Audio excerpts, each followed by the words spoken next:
Welcome back to another episode of the Casey Campbell Podcast. Casey Campbell with you, of course. Pleased to be joined once again by the MHSAA Executive Director, Mark Ewell. Mark, thanks for taking some time to talk with us.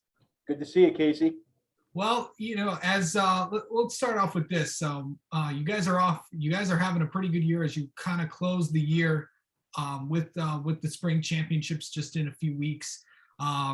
After a pretty smooth fall and a smooth winter, yes, Omicron had some effects on winter sports, but and the Delta variant on fall sports. But overall, how do you think the year's going for you guys?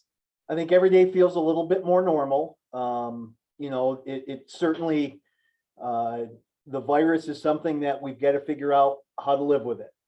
Schools need to continue to educate kids. Our schools need to stay open. A huge part of the school experience and young people's mental health is keeping athletics going. So while it has not always been easy and we have had lots of challenges over the last 27 months, every day does feel a little bit more normal. And even though case numbers are up a little bit, we're optimistic that we'll have a successful end of the school year, and hopefully Casey next fall can really be as close to normal as we've had in a long time. Yeah, for sure. Let's start off with talking about, fall sports. I want to ask you about this because I got this question a few days ago. With I know you just had I'm not sure if the committees had their meetings yet in May, but the topic of conversation about what the football playoffs are going to look like. But I want to go back to something you said back in the fall about everybody in the playoffs. Is it something that you guys are looking into, and is it eventually going to be somewhat down the road of what we're going to do here in the state?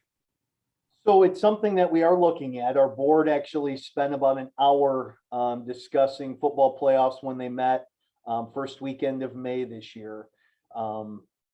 There's really, we've had now in the last 2 years, we've gotten to experience what everybody in looks like because of the pandemic. And then this past year, we've had the first run with the strength of schedule formula. I think strength of schedule deserves more than just a single year trial. So we're going to be using strength of schedule again in the fall on our fall tour, to where we meet with most of our ADs around the state in September and October. This is going to be a topic that's going to get a lot of conversation. There are many ADs that think you just let everybody in the playoffs and all of your regular season scheduling issues are going to go away. And I'm not sure that's exactly accurate. Some challenges with everybody in, Casey, is, that first round of the playoffs, you would have lots of 1-7s and 0-8s potentially playing 8-0s and 7-1s. And if that were the case, the teams that are struggling, are they just going to opt out of that first round playoff game? And now a change in your system, you're actually playing less football than what you did before. And I don't think anybody wants that to happen. There are so few regular season football games as it is.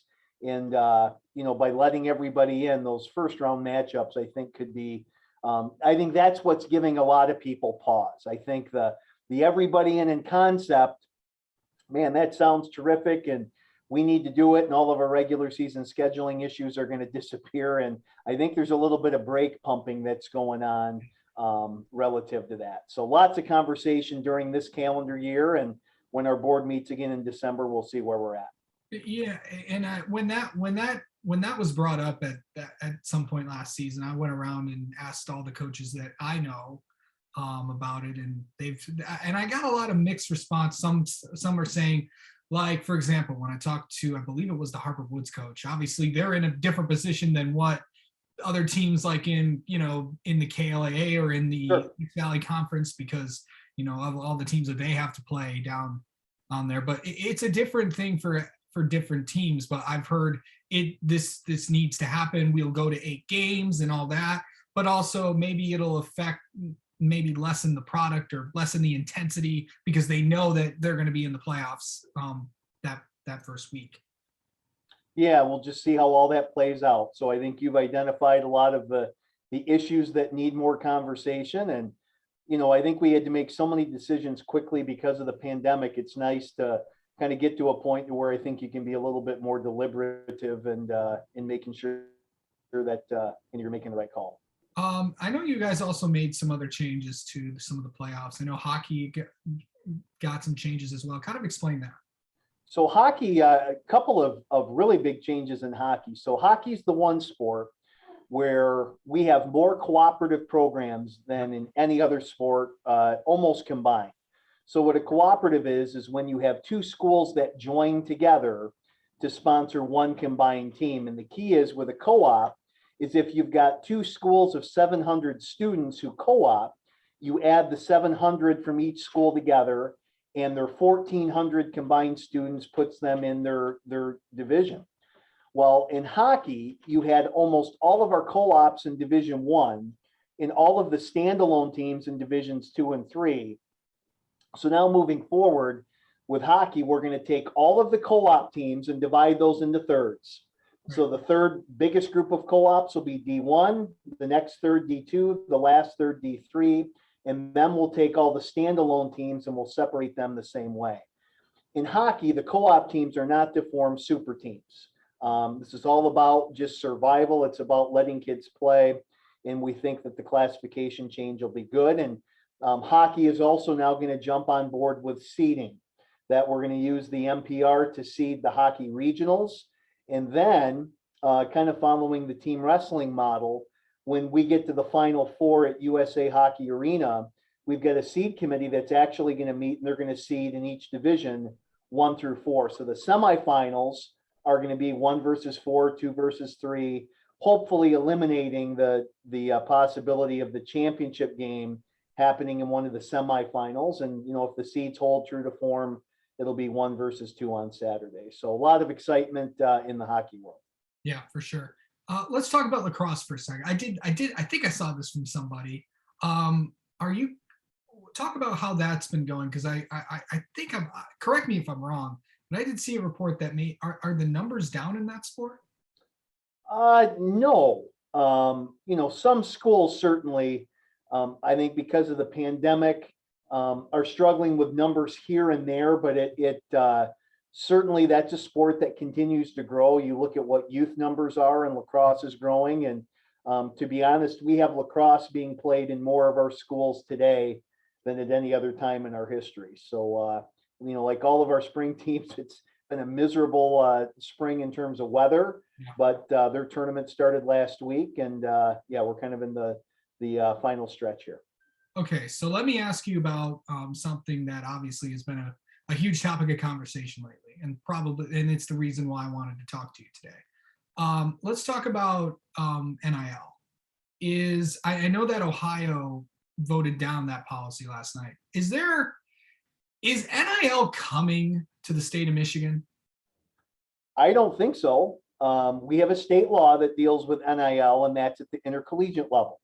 So our state lawmakers essentially left high school athletics out of that mix. Our amateur status rule, Casey, for years has allowed kids to make money in athletics. Our athletes have always been able to work camps and get paid. Our athletes have always been able to referee or officiate and get paid. Our kids have been able to give lessons, whether you're a tennis player, a golf player, a baseball or softball player working at the indoor hitting cage in the winter. Our kids have always been able to make money doing those things. And the key in our rule, Casey, the 2 words are reasonable and appropriate. That if you're actually doing reasonable, legitimate work, you're able to be compensated for that. You're not able just to put your name on something, do no work, and then receive compensation for that, because frankly, we are amateur athletics. The high school experience, I don't think you can make the argument that college athletes aren't amateurs. They look more like professionals than they do amateurs. That argument at the high school level is completely bogus. This is about learning. This is about teaching. This is about learning life skills.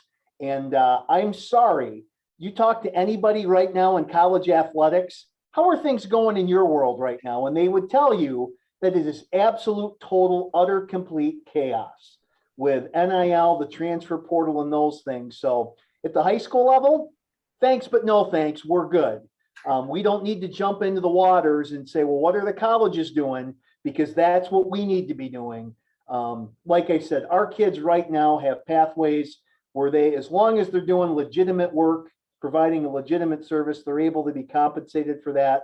And we think that's what a healthy high school experience should be. I'm sorry, you've got the rest of your life, especially if you're a higher profile athlete at the college level, where you can now worry about managing your time in your academics and now your financial portfolio. Is a 15, 16, 17-year-old kid. Let's just kind of put that headache down the road a little bit and let kids actually just enjoy the experience and play. And, if kids, if they find that their business interests are more important than their athletic interests, then go play club or travel and make all the money you want. And we wish you all the best. So that was a little bit of an edgy answer there, Casey, but for any high school association to look at what's going on right now in the college landscape and say, man, we need to be a part of that.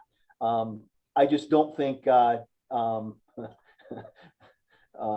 just don't think there's much of a stomach for that right now. Are you surprised by what you saw in Ohio? Because a lot of people down there were saying that was actually going to pass. It did, and then of course, it got rejected. And I really think that you're seeing some of the issues at the college level and what that's creating, and you're really kind of seeing the pendulum start to head back the other way. It's the Wild West collegiately. I mean, look at the spat. Again, so we're recording this here on May 23rd. Yeah. And so, the spat last week between Nick Saban and Jimbo Fisher and Steve Spurrier getting involved. And you can just see what NIL is doing to their world, where there are no rules. There's no accountability for rules. And I think you're seeing some of the frustration at the college level.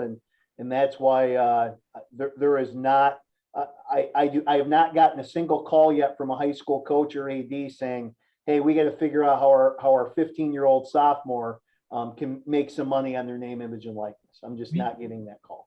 I think Deion Sanders is in that too. I don't know. Deion was also in that. Yeah. So it might make filming the next series of Aflac commercials with he and Coach Saban a little more interesting. Absolutely. Yeah. Those should be entertaining. That'll be interesting. No, I was not going to say that. I also want to ask you about, I know the transfer portal also has been a lot of interesting things in there. What is, just to remind everybody, what is the transfer rules in this state? So our transfer rule, we've really simplified it, and it has drastically reduced the number of transfers that we have in our state. Our rule is now a sport-specific transfer rule. So wherever you start out as a first-time high school freshman, that's where you're eligible. Don't care where you live, don't care where you went to 8th grade. Wherever you start out as a first-time freshman, you have immediate eligibility. Right. Now, after you start as a first-time freshman, if you now change schools without meeting an exception to the transfer rule. So the most common exception is when a family moves lock, stock, and barrel out of East Lansing and into Novi. That's exception 1 to the transfer rule, and the kids are eligible at Novi right away.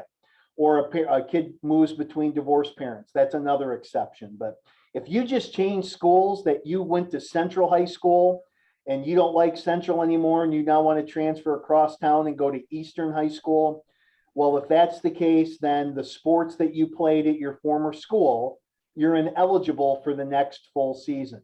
Right. Our rule used to be you sat for a semester, and what you would get is you would have football kids that would transfer every year by January, and essentially they could play at 4 different high schools in 4 different years and be eligible.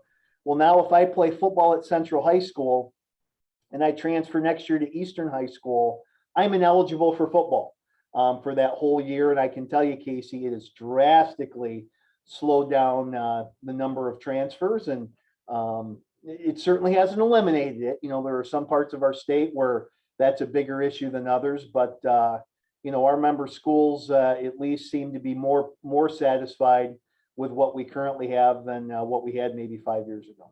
Absolutely. Going into this, the spring championships and all that, and you guys have got to be pleased with what you're seeing right now, because I know we're coming up on, I think track state finals are next some point next week, and then baseball and softball on girls soccer and everything at Michigan State, and as well as lacrosse at that select, I think at Howell this year for boys. Yep. Yep. So no, track in Grand Rapids, and we're excited. Hopefully the weather improves. Just been an awful spring weather-wise. And it's really been all over. I mean, not just UP, but hopefully this last 3.5 weeks or so, we can get some really good weather and finish strong with good crowds. And like I said, hopefully we can have as normal of a start to next fall as we've had in the last 3 years. All right. Well, Mark Ewell, thank you so much for taking some time to talk with us, and congratulations on all the success this year. And we'll talk to you sometime in the future. Thanks, Casey. And I'm sure your viewers have no idea where I stand on NIL. So I apologize if that answer was a little bit vague. Yeah, there's a time and place for everything. And let's pump the brakes and let our high school kids be high school kids, because there's a lot of life left to worry about some of those more adult pressures. So appreciate you letting me share my thoughts on that. And Casey, always good to be with you.